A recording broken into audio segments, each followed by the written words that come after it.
since the US and Russia began these sort of peace talks or peace talks, the bombardment has got worse. I just got back from Odessa in the south, which has been whacked by drones. There was a drone flying over my hotel in Kiev. You hear the kind of the rattle and the boom of Ukrainian anti-aircraft fire. The Russians really are just bombing big cities all the time. And of course, it's a bit of a ghastly roulette because someone gets killed every night. These are civilians we're talking about primarily, women, kids. You never know where they're going to land. And so here, people are tired of war, but at the same time, I don't think they want to capitulate or sign up to a sort of Russia-friendly, Trump-brokered peace plan. It seems to be one of those things that happens in wars. When you get quite close to a possible deal or an armistice or whatever, the fighting actually intensifies during the last period. Is that what we're seeing perhaps today?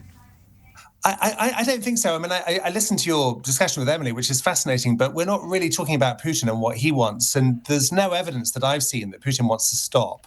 His goals are as maximalist as ever. He says that territory which he doesn't control belongs to Russia. And I think he's just sort of sending a message both to Kiev, of course, but also to Washington that he's in control of the situation. So this is why the Ukrainians are so skeptical, that they don't think.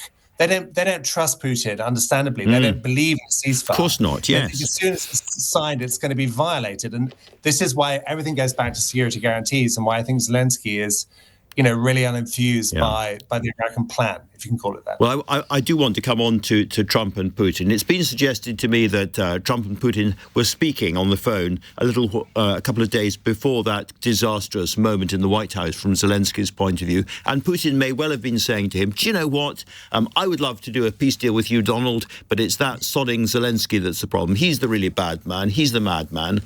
And if Vance is listening in on the call, then that might go a long way to explaining what happened in the Oval Office. Yeah, I think that's right. Andrew, look, we can look at this in different ways. We can say that Trump is a Russian asset or an agent of influence, or to use Lenin's famous phrase, a useful idiot. It doesn't really matter. The point is that Trump is pro-Russian.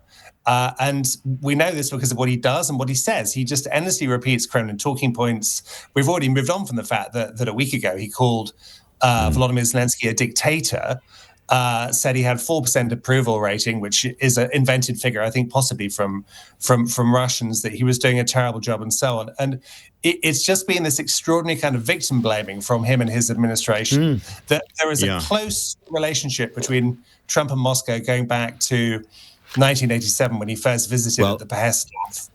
Well, you take me exactly where I want to end up with you, Luke, because I know that you studied in some detail Trump's first visits to Moscow, his first contacts with Moscow, back in the Gorbachev days, and since then.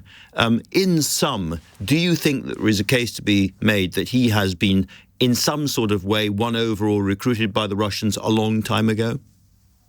Yeah, I mean, there's a lot of compelling circumstantial evidence. I mean, to find out definitively, we would need the collapse of the Putin regime. We'd need to go rummaging around the basement of the Lubyanka, home of the KGB now, the FSB. But what I've heard from my sources is, we can go together, Andrew, you and I. But really, it's a very long backstory. And those who dismiss it and say it's all a hoax, why is Trump the most pro-Russian president in American history? How does one explain this? I mean, you can say it's because he admires strongmen or he likes money, or you can say, actually, on top of that, he's been compromised.